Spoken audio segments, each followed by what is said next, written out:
Hello students. Today topic Unit 3 Climate, Natural Vegetation and Soil। ये 3 chapter इस unit के अंदर आते हैं, जिसमें चैप्टर 4th क्लाइमेट को हम इसमें से छोड़ेंगे और इसको हम फर्स्ट पार्ट में जो वर्ल्ड क्लाइमेट है उसके साथ इसको रीड करेंगे। आज का टॉपिक जो है वो आता है आपका नेचुरल वेजिटेशन। तो सबसे पहले हमें पता होना चाहिए कि नेचुरल वेजिटेशंस क्या है। The plant grow without human help. जो पौधे बिना मनुष्य की सहायता के ग्रो करते हैं उसे हम नेचुरल वेजिटेशन कहते हैं, जिसमें किसी भी टाइप की ह्यूमन इंटरफेयर की रिक्वायरमेंट नहीं होती है। मनुष्य के उसमें हस्तक्षेप की आवश्यकता नहीं होती है। तो जहाँ पर ये प्लांट्स ग्रो होते हैं उनको हम नेचुरल वेजिटेशंस का नाम देते हैं। बुक में देखिए, natural vegetations refer to a plant community that has been left undisturb over a long time. ये वो वन क्षेत्र होते हैं जो लंबे समय तक बिना किसी की हेल्प के या उसको डिस्टर्ब किए हुए अपनी ग्रोथ करते हैं, अपना विकास करते। प्राकृतिक वनस्पति से अभिप्राय उन सभी पौधों के समुदायों से है। प्लांट कम्युनिटी पौधों के समुदायों से है जो लंबे समय तक बिना किसी बाहरी हस्तक्षेप के long time undisturb over a long time बिना किसी बाहरी हस्तक्षेप के अपना विकास करते हैं, अपना ग्रोथ करते हैं। So as to allow its individual species to adjust themselves to climate and soil conditions as fully as possible। इसकी विभिन्न प्रजातियां वहाँ पर पाई जाने वाली जो सोयल और जो मिट्टी है उनकी परिस्थितियों में उस कंडीशंस के अंदर वो स्वयं को ढाल लेती हैं। मीन्स वो जो वहाँ की कंडीशंस होती हैं उनके अकॉर्डिंग्स अपने आप को अडेप्ट कर लेती हैं, जिसके कारण से उनकी ग्रोथ जो है वो नेचुरल प्रोसेस से होती है। India is a land of great variety of natural vegetations. Himalayan heights are marked with temperate vegetations. ये ध्यान से देखना है आपको, इसमें समझना है कि भारत में विभिन्न प्रकार की प्राकृतिक वनस्पति पाई जाती हैं, जिसमें ये दिए गए हैं कि कौन कौन सी होती हैं। उसके अंदर Himalayan height are marked with temperate vegetations. Himalaya पर्वत की जो ऊंची श्रेणियां होती हैं वहाँ पर टेम्परेट टाइप्स के वेजिटेशंस होते हैं। The western Ghat and the Andaman Nicobar island have tropical rain forest. Western Ghat और अंडमान निकोबार पर ट्रॉपिकल रेन फॉरेस्ट पाए जाते हैं। And deltaic regions have tropical forest and mangrove. The desert and semi-desert area of Rajasthan are known as cacti, a wide variety of bushes and thorny vegetations. Depending upon the variations in the climate and the soil, ये सभी जो चीज़ें हैं ये हमारी climate की variations और soil के टाइप की वेरिएशंस जो होती हैं उनके ऊपर डिपेंड करती हैं, उन पर निर्भर होती हैं। अलग अलग प्रकार की जलवायु, अलग अलग प्रकार की मिट्टी में अलग अलग प्रकार की वेजिटेशन पाई जाती है। Variation in the climate and the soil. The vegetations of India change from one region to another. एक क्षेत्र से दूसरे क्षेत्र में हम जाते हैं तो इंडिया की वेजिटेशन जो है वो चेंज हो जाती है on the base of certain common features such as predominate vegetation type and climate regions. Bharat में जो विभिन्न प्रकार की वनस्पतियां पाई जाती हैं उनमें वहाँ की जलवायु परिस्थितियों के आधार के ऊपर और वनस्पति के प्रकार के आधार पर फॉलोइंग ग्रुप्स के अंदर डिवाइड किया गया है। Indian forest can be divide into the following group. जिसमें सबसे पहला आता है वो आता है आपका ट्रॉपिकल एवरग्रीन और semi evergreen forest. Second, tropical deciduous forest, tropical thorny forest, mountain forest, lateral and swamp forest. ये मेन आपके 5 पार्ट्स के अंदर पूरे इंडिया के फॉरेस्ट को डिवाइड किया गया है, नेचुरल वेजिटेशंस को डिवाइड किया गया है। इनमें सबसे पहले जो हम पढ़ रहे हैं वो आता है आपका tropical evergreen and semi evergreen forest. जो हमारे एवरग्रीन फॉरेस्ट हैं उनको 2 पार्ट के अंदर डिवाइड किया गया है। ट्रॉपिकल पार्ट जो एवरग्रीन रहता है, और जो सब ट्रॉपिकल रीजन्स होते हैं, इन सब ट्रॉपिकल रीजन्स को सेमी एवरग्रीन फॉरेस्ट के अंदर डिवाइड कर दिया जाता। These forest are found in the western slope of the western Ghat. ये मैप में पिछले चैप्टर में आपको बताया था कि जो आपका वेस्टर्न घाट है उसका वेस्टर्न स्लोप है वो कहाँ पर है। एक बार मैं फिर दिखा देता हूँ आपको मैप में। मैप में इनको देखिए, इसमें दिया गया है कि जो हमारे ट्रॉपिकल एवरग्रीन फॉरेस्ट है वो कहाँ पाए जाते हैं। Found in the western slope of the western Ghat. ये हमारा वेस्टर्न घाट की रेंज है। इसमें जो वेस्टर्न घाट का वेस्टर्न स्लोप, जैसे कि ये आपका वेस्टर्न घाट का एरिया आ जाता है, तो इसका ये पार्ट जो है वो western slope hill of the north eastern regions of Andaman and Nicobar island. जो हमारे अंडमान और निकोबार आइलैंड हैं, इन अंडमान और निकोबार आइलैंड की जो माउंटेन रेंज है उनके अंदर ये पाए जाते हैं। They are found in the warm and humid area with an annual precipitations over 200 centimeter and mean annual temperature above 22 degree Celsius. ये इसकी मेन करेक्टरिस्टिक्स हैं आपकी ट्रॉपिकल एवरग्रीन फॉरेस्ट की, जहाँ पर रेनफॉल जो है वो 200 सेंटीमीटर और टेम्परेचर है वो 22 डिग्री सेल्सियस से अबोव जहाँ पर रहता है। मीन्स इंडिया के वो पार्ट जहाँ पर टेम्परेचर 22 डिग्री सेल्सियस से अबोव और रेनफॉल 200 सेंटीमीटर एनुअली जहाँ पर होती है, वहाँ पर आपके ट्रॉपिकल एवरग्रीन फॉरेस्ट पाए जाते हैं। नेक्स्ट इसके करेक्टरिस्टिक्स हैं वो ध्यान दें। Tropical evergreen forest are well stratified with layer closer to the ground and are covered with the shrub and creepers. ये लेयर्स के अंदर होते हैं। लेयर्स मीन्स एक लेयर जो होती है वो बिल्कुल ग्राउंड के पास होती है। सर्ब और क्रैपर्स जो झाड़ियाँ और जो दूसरे वृक्षों पर चढ़ने वाली जो बेलें वगैरह होती हैं उनके बाद जो हैं वो थोड़े से ऊंचे प्लांट्स होते हैं, और उसके बाद जो है वो सबसे टॉल जो वैरायटी के ट्री होते हैं वो पाए जाते हैं। With short structure tree followed by tall variety of tree. Means इसके अंदर जो मैं स्ट्रक्चर बना रहा हूँ उसके अनुसार होते हैं कि जैसे कि सबसे पहले छोटे वृक्ष होते हैं, उसके बाद है वो उनसे बड़े होते हैं,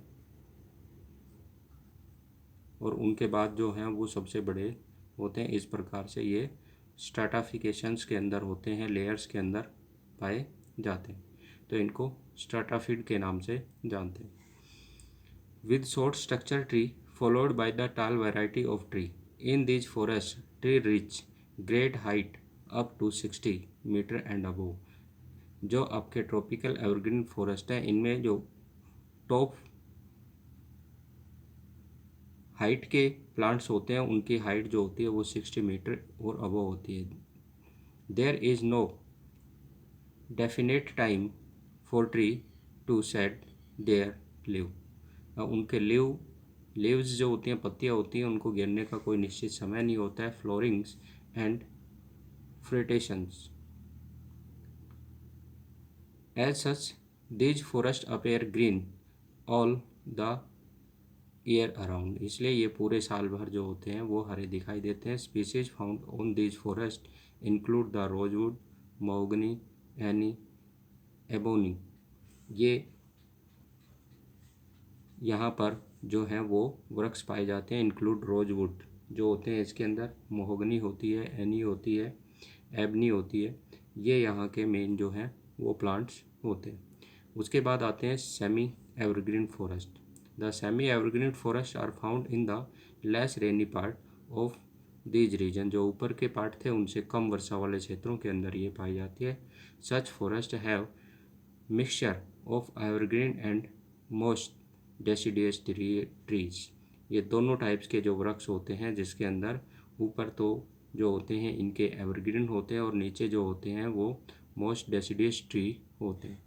the undergrowing climbers provide an evergreen characteristics of this forest. Main species are white cedar, hollock and kail. ये यहाँ पर जो मेन वृक्ष होते हैं ये पाए जाते हैं। कैडर मीन्स होते हैं देवदार के वृक्ष।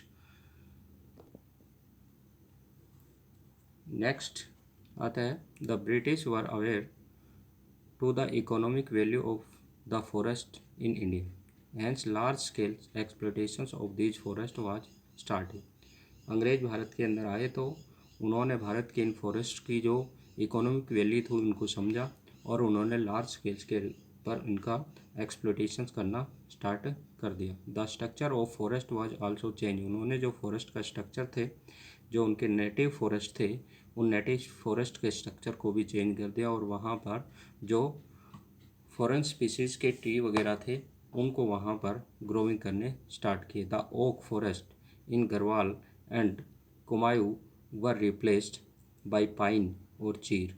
उन्होंने जो कुमायूं और गढ़वाल के नेटिव प्लांट थे उनके जगह पर वहाँ ने पाइन और चीर की जो है वो प्लांटेशंस की, उसके प्लांट्स उन्होंने लगाए। विच वार नीडेड टू ले रेलवे लाइन, क्योंकि वहाँ पर रेलवे लाइन बिछाने के लिए इनकी बहुत ज़रूरत होती थी और रेलवे लाइन जो है वो यूरोप के अंदर फास्टली ग्रोइंग की जा रही थी, उनका कंस्ट्रक्शन तेज़ी से किया जा रहा था। Forest were also cleared for introducing plantation of T, rubber and coffee. जो हमारे फॉरेस्ट एरिया थे उनको क्लियर करके टी, रबर और कॉफ़ी के प्लांटेशंस के लिए वहाँ पर लैंड जो है वो रिसीव की जा रही थी, प्राप्त की जा रही थी और इनको जो हमारे नेटिव प्लांट थे उनको डिस्ट्रॉयड कर रहे थे, उनको समाप्त कर रहे थे। The British also use timber for constructions activities as it act as an insulator of heat. बड़े पैमाने पर जो ब्रिटिशर्स थे उन्होंने जो लकड़ी थी उनको हाउसिंग वगैरह के कंस्ट्रक्शंस के लिए यूज़ करना स्टार्ट किया, क्योंकि लकड़ी जो थी वो हीट का इंसुलेटर थी, मीन्स उन पर हीट का प्रभाव नहीं होने वाला था। The protectional use of forest was this replaced by the commercial use. इस प्रकार उन्होंने फॉरेस्ट के जो प्रोटेक्शनल यूज़ थे उनको छोड़ करके केवल इकोनॉमिकल यूज़ के लिए उनका सबसे अधिक एक्सप्लोटेशन करना शुरू किया। मीन्स व्यापारिक उद्देश्य के लिए जो इंडियन फॉरेस्ट थे उनको ब्रिटिशर ने एक्सप्लोटेशन से स्टार्ट किए विदाउट अ प्रोटेक्शनल के, बिना उनको संरक्षण दिए हुए, बिना उनकी सुरक्षा किए हुए है, उनका कंजर्वेशन किए हुए। इसलिए इंडिया में फास्टली जो है वो वेजिटेशंस है उसका डिग्रेड हुआ। नेक्स्ट पॉइंट आता है tropical deciduous forest.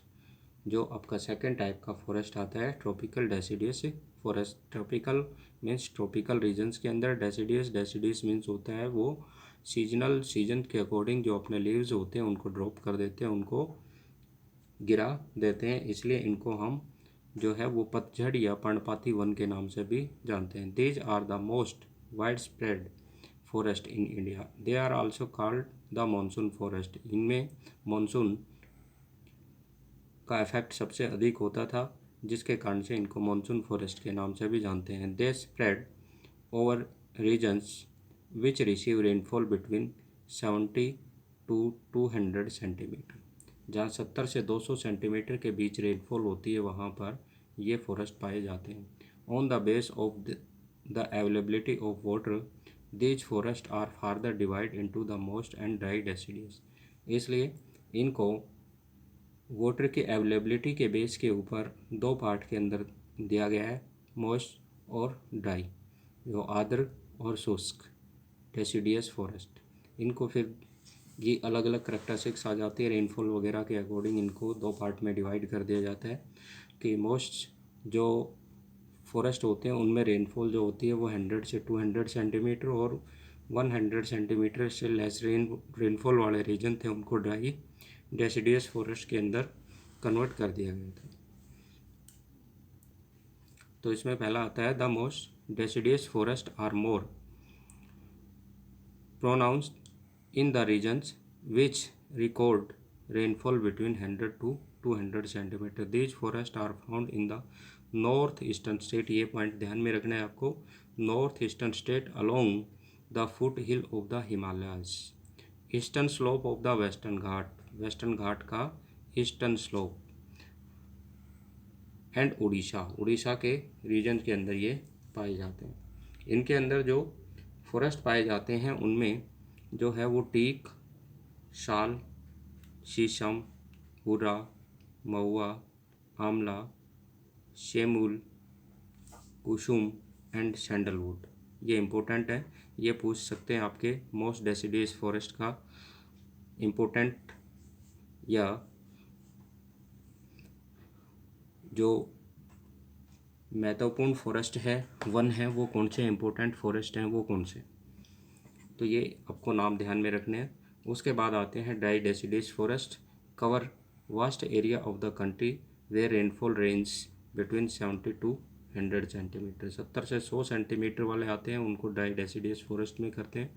On the water margins it has a transition to the moist deciduous while on the dry margin of the thorny forest. ये दोनों के बीच में आ जाता है।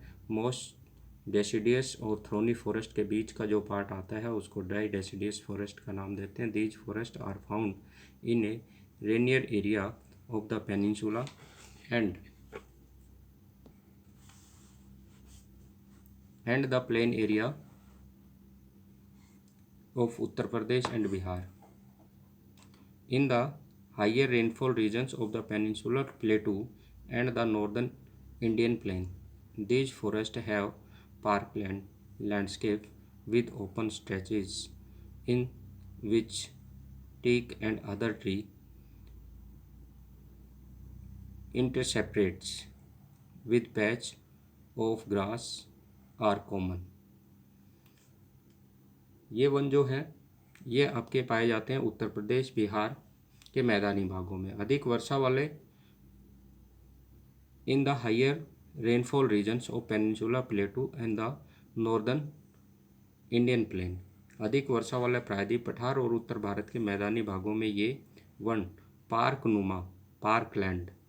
पार्कनुमा लैंडस्केप के रूप में पाए जाते हैं, जहाँ open stretch which teak and other tree intersperse, जो वहाँ पर अन्य पेड़ों के बीच में हरी हरी जो घास वगैरह जो होती है, with the patch of the grass are common, जो वृक्ष वगैरह होते हैं उन वृक्षों के बीच के अंदर हरी घास जो है वो फैली रहती है।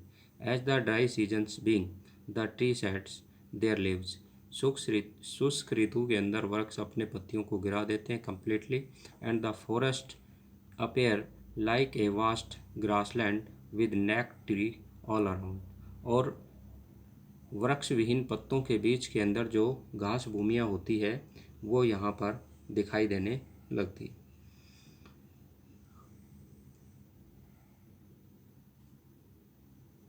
तेंदू, प्लास, अमलतास, बेल, खेर, एक्सलवुड एट्सेट्रा के प्लांट्स जो हैं यहाँ पर पाए जाते हैं, कि वेजिटेशन जो हैं यहाँ पाए जाते हैं, are the common tree of this forest. In the western and southern part of Rajasthan vegetation cover is very scanty due to the low rainfalls and overgrazing. Rajasthan के पश्चिमी और दक्षिणी भागों में कम वर्षा और ओवरगार्जिंग की वजह से यहाँ पर कम मात्रा में ही वृक्ष पाए जाते हैं। बहुत ही वेरी स्कैंटी मीन्स होते हैं बहुत ही कम मात्रा में वृक्ष पाए जाते हैं। तो ये थे आपके ट्रॉपिकल डेसिडियस फॉरेस्ट। उसके बाद आते हैं आपके tropical thorny forest. Tropical thorny forest occur in the area which receive rainfall less than 50 centimetre.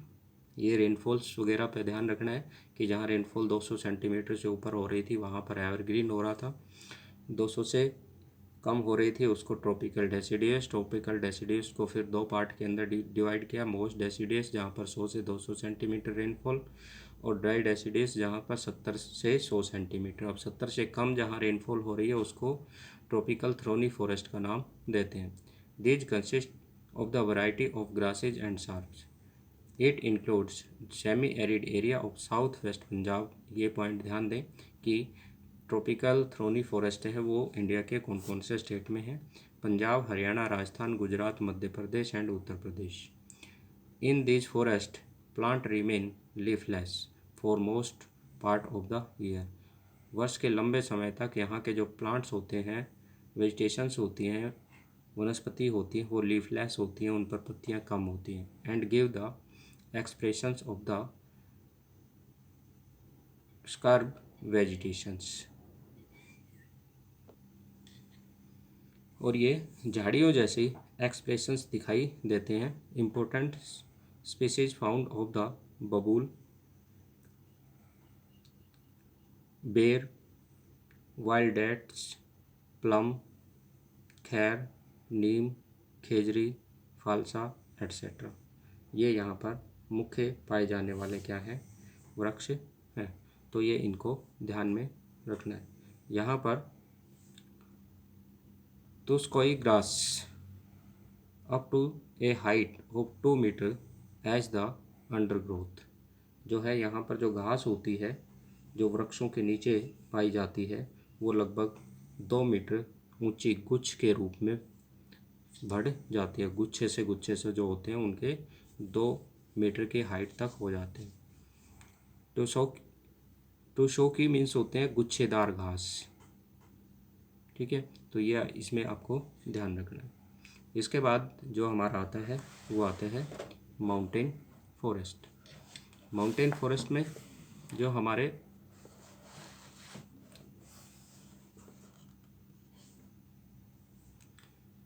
Forest area हैं उनमें माउंटेन फॉरेस्ट नेक्स्ट आते हैं। In the mountainous area the decrease in the temperature with increased altitudes lead to the corresponding change in natural vegetation। जैसे जैसे हम mountain पर जाते हैं तो जैसे जैसे हमारी हाइट इंक्रीज होती है तो वैसे वैसे टेम्परेचर है वो रिड्यूस हो जाता है। Decrease the temperature with increase altitude to the corresponding change the natural vegetation. और टेम्परेचर जब चेंज होता है तो उसी के अकॉर्डिंग हमारी वेजिटेशंस भी चेंज हो जाती है। Mountain forest can be classified into the 2 type, northern mountain forest and the southern mountain forest।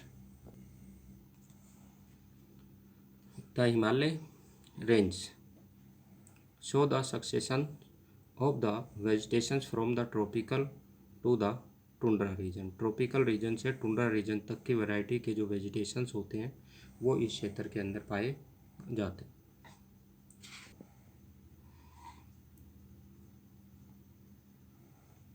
Deciduous forest are found in the foothills of the Himalaya. Himalaya के फुट हिल पर आपके डेसिडियस फॉरेस्ट पाए जाते हैं।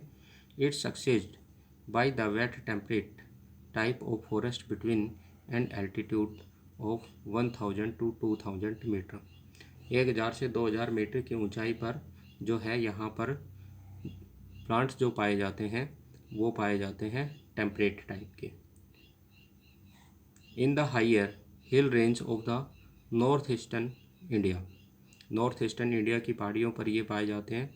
Hilly area of the West Bengal and Uttaranchal evergreen broad leaf, broad means बड़ी, leaf tree such as oak and chestnut as predominate. वहाँ पर सबसे अधिक जो वृक्ष पाए जाते हैं वो ओक और चेस्टनट के पाए जाते हैं जिनकी जो पत्तियाँ होती हैं वो बड़ी होती हैं। उसके बाद जैसे ही हाइट पर जब हम जाते हैं हिमालय की बिटवीन 1500 to 1750 मीटर, 1500 से 1750 मीटर की हाइट पर जाते हैं। Pine forest are also well developed in this zone. वहाँ पर जो है वो पाइन टाइप के जो फॉरेस्ट होते हैं वो पाए जाते हैं। With chir pine as a very useful commercial tree, जिनमें से जो चीर पाइन है उसका सबसे अधिक व्यापारिक महत्व होता है। देवदार is a highly value endemic species grow mainly in the western part of the Himalaya range. देवदार की वृक्ष की प्रजाति जो है वो इस क्षेत्र में बहुत ही बहुमूल्य है, जो हिमालय के पश्चिमी भागों के अंदर पाई जाती है। देवदार is durable would mainly used to construction activities. Similarly, the chinar and the walnut which sustain the famous Kashmir handicraft being to these zones.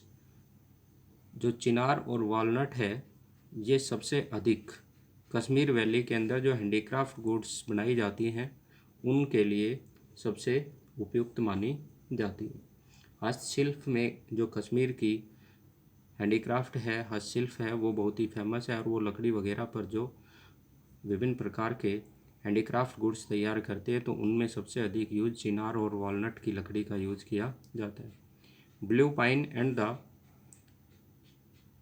Spruce appear at altitudes of 22,225 to 3,048 metre, 2225 से 3,048 metre की height के ऊपर जो है वो आपका spruce type और blue pine जो प्लांट हैं वो पाए जाते हैं। ये ध्यान में रखना है आपको, 1 मार्क्स में ये बहुत सी बार पूछ लेते हैं। ब्लू पाइन या स्प्रूस प्लांट्स है वो कितनी ऊंचाई पर और कहाँ पाए जाते हैं, तो आपको ध्यान में रखना है 2225 से 3,048 मीटर हिमालय की माउंटेन रेंज के अंदर ये पाए जाते हैं। At many place in this zone temperate grassland are also found. इन क्षेत्रों पर जहाँ ऊंचाई अधिक हो जाती है, टेम्परेचर लो हो जाता है, तो वहाँ पर केवल ग्रासलैंड ही पाई जाती हैं, प्लांट्स हैं वो वहाँ पर डिसअपेयर हो जाते हैं। But in the higher reaches there is transition to the alpine forest and pasture, silver fir, juniper, pine, birch and rhododendrons जो वैरायटी के वृक्ष हैं वो यहाँ पर पाए जाते हैं। इसके बाद occur between 3,000 to 4,000 meter. However, the pastures are used extensively for transhumance by tribal like the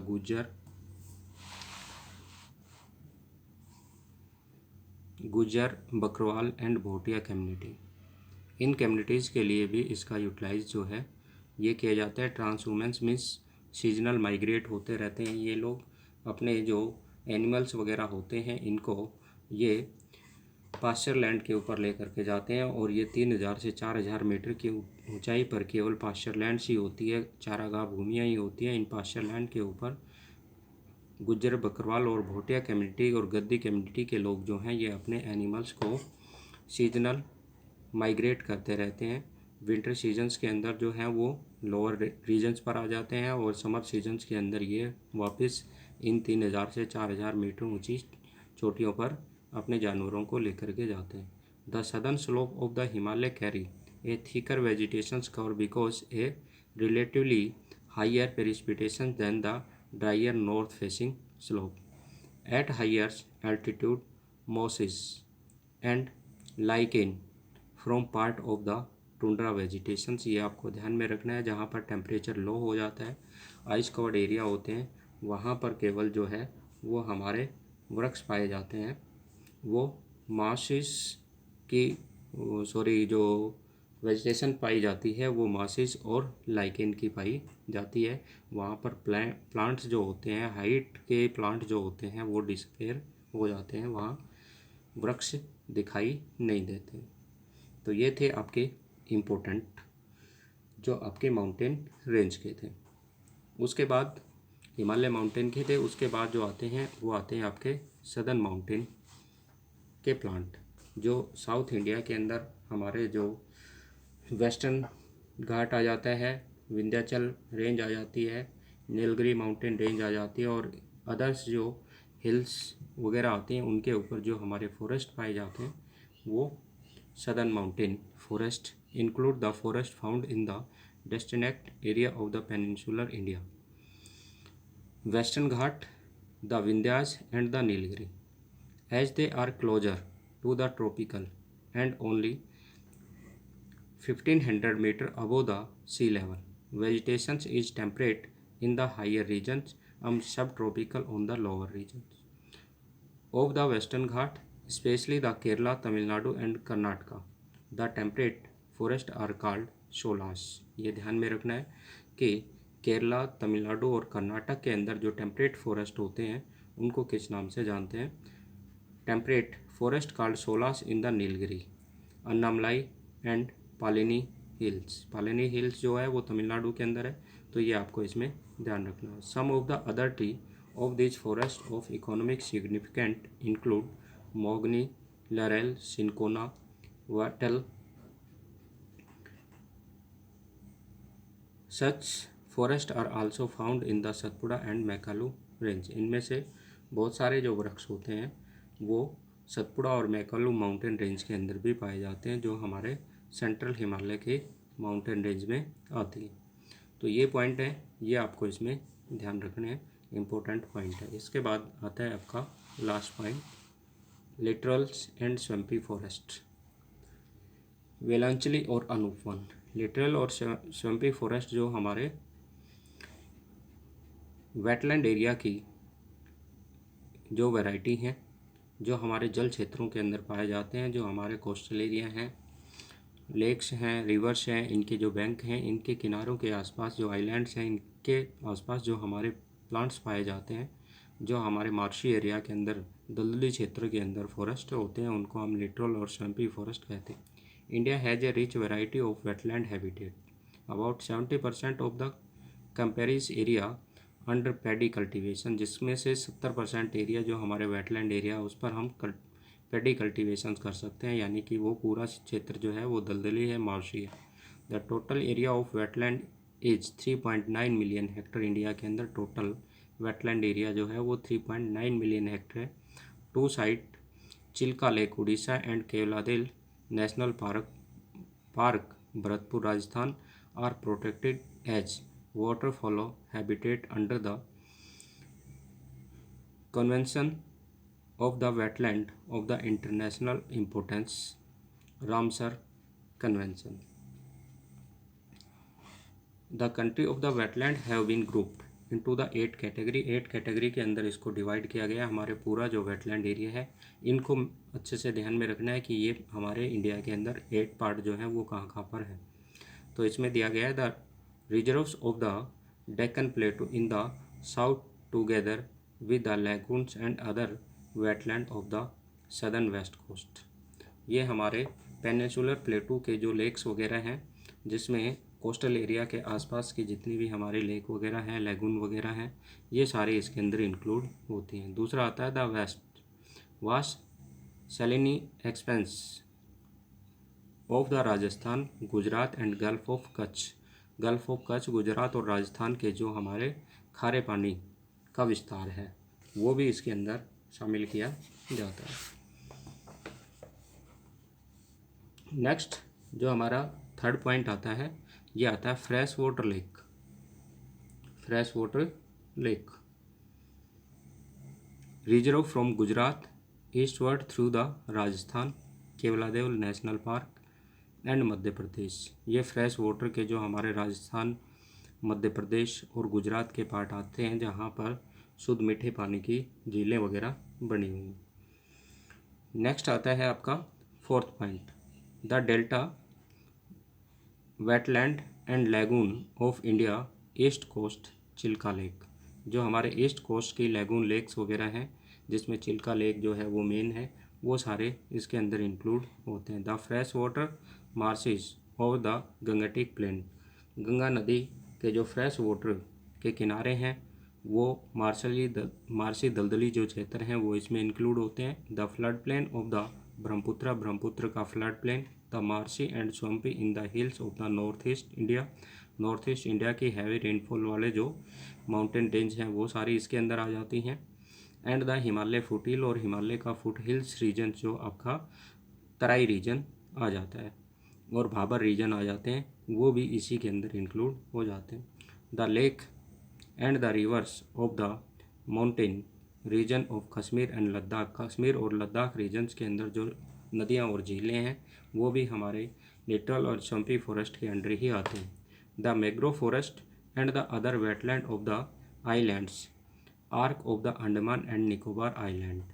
Andaman Nicobar island के ऊपर जो मैंग्रोव फॉरेस्ट है, mangrove grow along the coast of the salt marshy tidal creeks mud flats and estuaries के जो regions हैं वो सारे इसमें इंक्लूड हो जाते हैं।